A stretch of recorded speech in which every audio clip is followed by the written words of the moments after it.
Hello guys, நீங்க பார்க்குறது Tamil anime and நான் தான் உங்க சென்பாய்.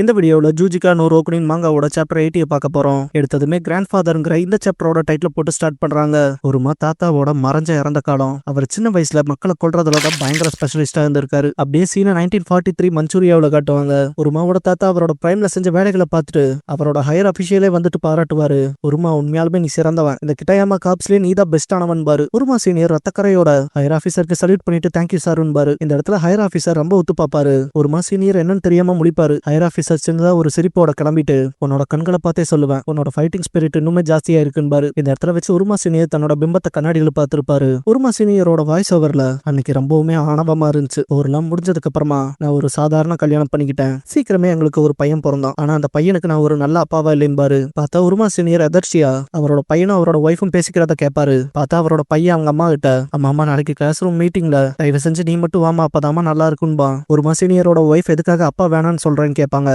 பையன் அப்பா மட்டும் வந்தா கிளாஸ் ரூம்ல இருக்க எல்லாருமே பயந்துருவாங்க, எனக்கு அதெல்லாம் நடக்க வேணான்பா. ஒரு சீனியரோட வாய்ஸ் ஓவர்ல ஊர்ல நான் இருந்த காலகட்டங்கள்ல நான் எப்படி மனுஷனா நடந்துக்கணுங்கிறதையே மறந்துட்டேன். இருந்தாலும் அதெல்லாம் பரவாயில்ல தான் யோசிச்சுட்டு இருந்தேன் பாரு. இதுக்கப்புறம் அவரோட பையன் வளர்ந்து கல்யாணம் பண்ணி அவனுக்கு 2 பசங்க பிறந்திருப்பாங்க. அதான் உருமான்னு கேக்கரும். அவங்க தாத்தா கார்டனிங் பண்ணிட்டு இருக்கப்ப ஷுன்னும் கேக்கரும் வந்திருப்பாங்க. ஷுன் சீனியர் பார்த்துட்டு, ஷுன் கேக்கரும் நீங்க 2 பேருமா?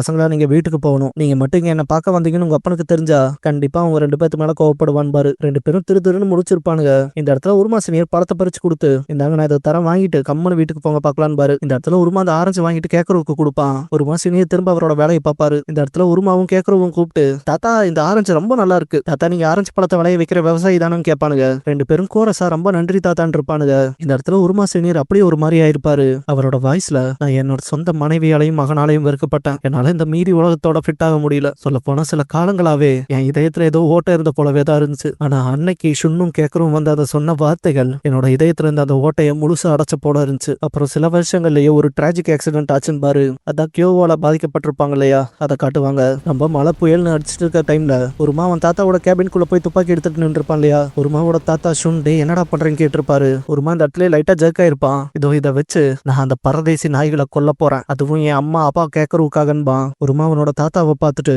என்னோட ரிவெஞ்சுக்கு குறுக்கால யாரையும் வரக்க விட மாட்டான்பான். ஒருமா சீனியருக்கு அன்னைக்கு ராத்திரி ஒருமா அவர் அப்படி பார்த்தது அவரே கண்ணாடியில ஒரு டைம் பார்த்திருப்பாரு இல்லையா, அதை அப்படியே பிரதிபலிச்ச போல இருக்கும். ஒருமா சீனியரே நடுங்கி போயிருப்பாரு. அவரோட வாய்ஸ் ஓவர்ல, அந்த டைம்ல எனக்கு ஏன் இந்த பாதையில நடந்தன்னு தெரியும், நான் என்னோட பேரனோட கண்கள்ல சிந்துற கண்ணீரை துடைக்க பார்த்தனா, இல்ல அவன் கூட சேர்ந்து வளர பார்த்தனா, இல்ல அவன் சொன்னதை கேட்டனா, இல்ல அது எதுவுமே கிடையாது. என் மண்டைக்குள்ள ஓடிட்டு இருந்த விஷயம் ஒன்னே ஒண்ணுதான், நான் அவனுக்கு பயிற்சி கொடுக்கணும். நான் என் பேரனை ஆர்ப்பரிக்கிறதை விட அவன் சண்டை போட்டுட்டும் பாரு. இந்த இடத்துல விரக்தியாலையும் நம்பிக்கையாலையும் ஆதரிக்கப்பட்ட பலம் இது. அடுத்த தடவை ஒருமாவோட ஃபேமிலி சேர்ந்து திருப்பி கொடுக்க போறாங்கன்னு போட்டு இந்த இடத்துல தொடரும்னு போட்டு இந்த சாப்டர் முடிக்கிறாங்க. சாப்டர் 81 பார்க்க போறோம். எடுத்ததுமே இந்த கேம் கண்டினியூஸ்ங்கிற இந்த சாப்டரோட டைட்டில் போட்டு ஸ்டார்ட் பண்றாங்க.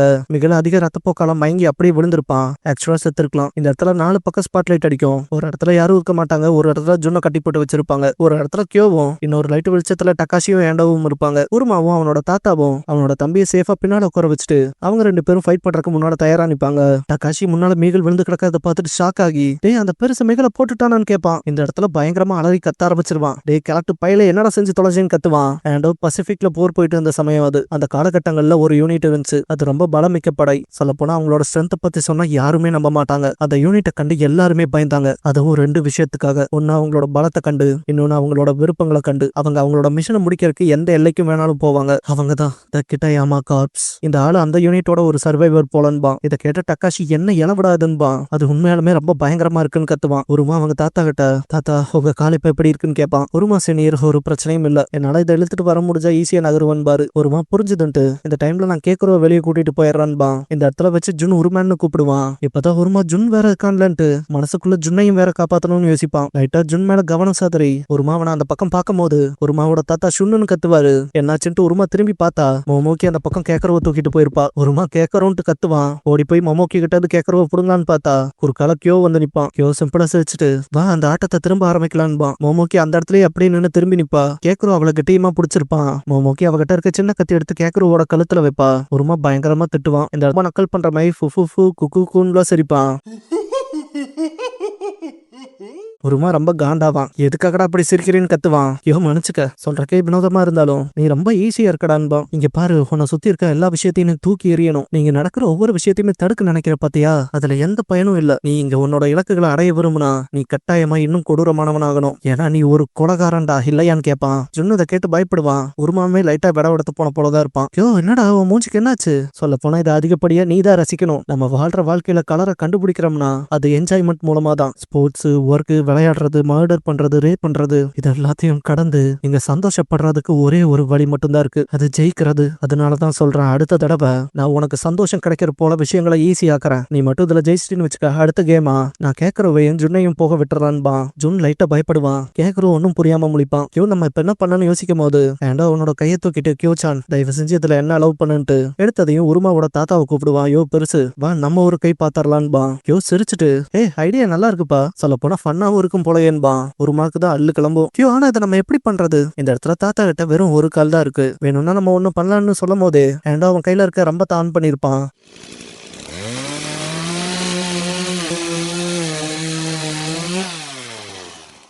கியோவை கூப்பிட்டு கியோச்சான் இது போதுமானதா இருக்குமான்னு கேட்பான். இந்த இடத்துல செயின்சாவோட வர ஆண்டோவுக்கும் ஹேண்டிகேப்டா இருக்க தாத்தாவுக்கும் இடையில இப்படிப்பட்ட ஓவர் டிஸ்அட்வான்டேஜ் இருக்க இடத்துல எப்படி இந்த சேலஞ்சை ஏத்துக்க போறாங்கிற கேள்வியோட இந்த இடத்துலயே தொடரும்னு போட்டு இந்த சாப்டரை இந்த இடத்துலயே முடிக்கிறாங்க.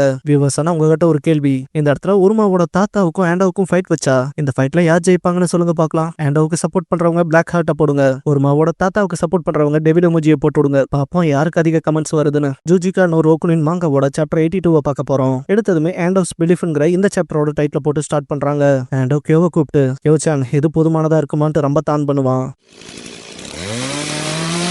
சிரிச்சுக்கிட்டே போதுமேன்பா. ஒருமா டே நீ செயின்சாவை யூஸ் பண்றாடான்னு கத்துவான். ஆண்டோ உருமாவை பார்க்கவும் உருமா நீ செய்யற காரியம் உனக்கே ஒரு கோலத்தனமா தெரியலையான்னு கத்துவான். ஆண்டோ கோலத்தனமாவான்ட்டு உருமாவை பார்த்து பயங்கரமா கத்த ஆரம்பிச்சிருவான். ஏண்டா உனக்கு இதை பார்த்த கோலத்தனமா தெரியுதா? நீ உன்னால முடிஞ்ச எல்லாத்தையும் பண்ணி வழியை கொடுக்கறதுன்னு கோலத்தனமா? இங்க பாரு, மத்தவங்களுக்கு வழி கொடுக்கறதுக்கு நான் என்ன வேணாலும் செய்வேன். அதான் எனக்கு ஃபன் கிடைக்கிறக்கான ஒரே வழி, இதுதான் என்ன வாழ வைக்கிறேன்பா. ஒருமா இப்படி ஆண்டோ பைத்தியக்காரத்தனமா சிரிக்கிறத பார்த்துட்டு இவன் இருக்கானேன்ட்டு இவனுக்கு என்னதான் பிரச்சனைன்னு யோசிப்பான். ஆண்டோ நான் ஒரு லெஜெண்டரி கிட்டையாமா காப்ஸ்மேனை கொல்றதுல ரொம்பவுமே சந்தோஷமா இருக்குன்பா. ரம்பத்தால ரெண்டா பிறந்தரலான்ட்டு வெட்டுவான். உருமா சீனியர் சிம்பிளா டாச் பண்ணிருப்பாரு. இந்த இடத்துல திரும்ப வெட்ட பாப்பான். உருமா சீனியர் பின்னால போய் எஸ்கேப் ஆயிருப்பாரு. டக்குன்னு ஆண்டோவை பஞ்ச் பண்ணலான்னு பக்கத்தால போவாரு. ஆண்டோ அவரோட பஞ்ச பிடிச்சிருப்பான். இந்த இடத்துல ஆண்டோ அவனோட இன்னொரு கையில ரம்பத்தை வச்சுட்டு அப்படியே அவரை கொன்றலான்ங்கிற மாதிரி வெட்டக்கு வருவான். உருமா இதை பார்த்துட்டு தாத்தான்னு கத்துவான். பார்த்தா ஆண்டோ ஸ்விங் பண்ணிருப்பான் இல்லையா அந்த செயின்சாவை வச்சு.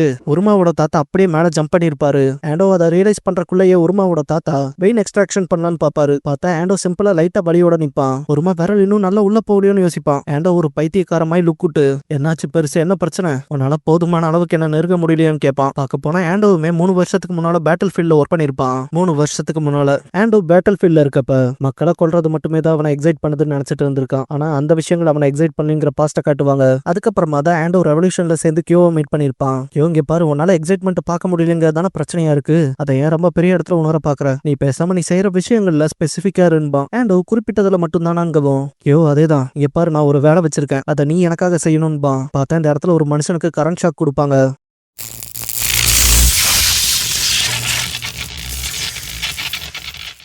ஆண்டோ ஃபர்ஸ்ட் அந்த கரண்ட் ஷாக் கொடுக்குற விஷயத்த ஒரு மாதிரி ஒரு பெரிய புரிதல் இல்லாம தான் செய்வான்.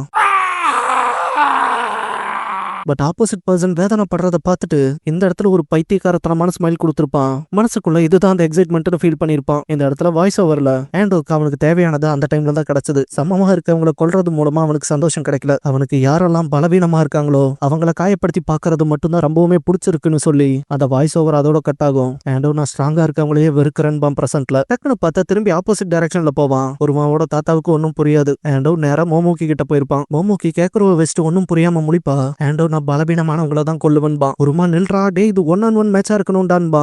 இந்த இடத்துல ஆண்டோ பைத்தியக்கார மாதிரி ரம்பத்தை யூஸ் பண்றத பார்த்துட்டு மோமோக்கி கேக்குறவ அப்படியே போட்டுட்டு ஓடிடுவா. ஐயோ நான் இதெல்லாம் பண்ண சொல்லலையே அவங்கட்டன்பா. பார்த்தா அந்த பக்கம் ஆண்டோ ரம்பத்தை ரொம்பவுமே வெறி பிடிச்சவனோட்ட யூஸ் பண்ணுவான்.